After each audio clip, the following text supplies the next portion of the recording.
25 Ways to Suppress Truth. The Rules of Disinformation.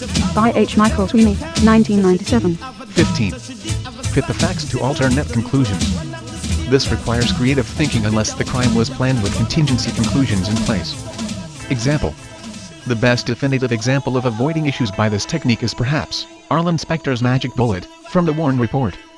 Defense. You are avoiding the issue with disinformation tactics. Your imaginative twisting of facts rivals that of Arlen Specter's magic bullet in the Warren Report. We all know why the magic bullet was invented. Why do you refuse to address the issues by use of such disinformation tactics? 16. Vanish evidence and witnesses. If it does not exist, it is not fact, and you won't have to address the issue. Example. You can't say Paisley is still alive, that his death was faked, and the list of CIA agents found on his boat deliberately placed there to support a purge at CIA. You have no proof. Why can't you accept the police reports? Defense. There is no suitable response to actual vanished materials or persons, unless you can shed light on the matter, particularly if you can tie the event to a cover-up or other criminality. However, with respect to dialogue where it is used against the discussion, you can respond. You are avoiding the issue with disinformation tactics. The best you can say is that the matter is in contention based on highly suspicious matters which themselves tend to support the primary allegation. Why do you refuse to address the remaining issues by use of such disinformation tactics?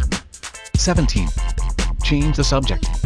Usually in connection with one of the other ploys listed here, find a way to sidetrack the discussion with abrasive or controversial comments in hopes of turning attention to a new, more manageable topic.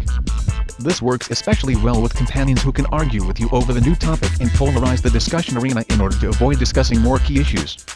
Example. There were no CIA drugs and was no drug money laundering through Mena, Arkansas, and certainly, there was no Bill Clinton knowledge of it because it simply didn't happen. This is merely an attempt by his opponents to put Clinton off balance and at a disadvantage in the election because Bob Dole is such a weak candidate with nothing to offer that they are desperate to come up with something to swing the polls. Dole simply has no real platform. Response. You idiot. Dole has the clearest vision of what's wrong with government since McGovern. Clinton is only interested in raping the economy, the environment, and every woman he can get his hands on. One naturally feels compelled, regardless of party of choice, to jump in defensively on that one. Defense. You are avoiding the issue with disinformation tactics.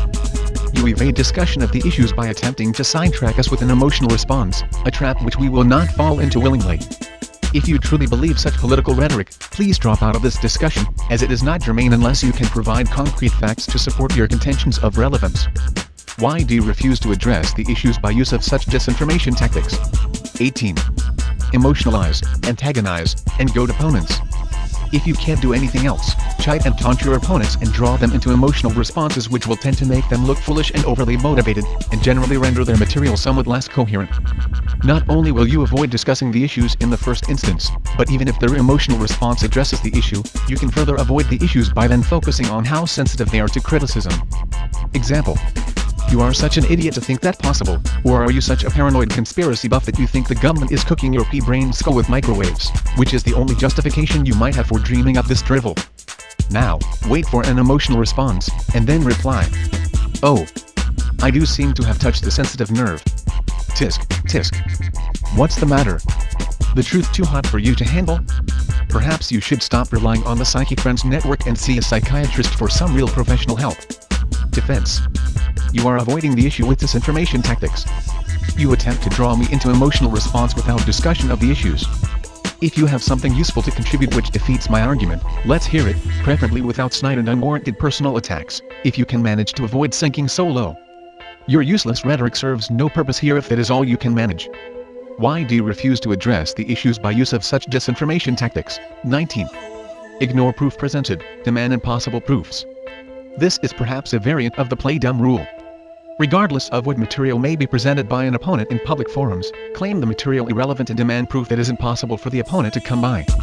It may exist, but not be at disposal, or it may be something which is known to be safely destroyed or withheld, such as a murder weapon.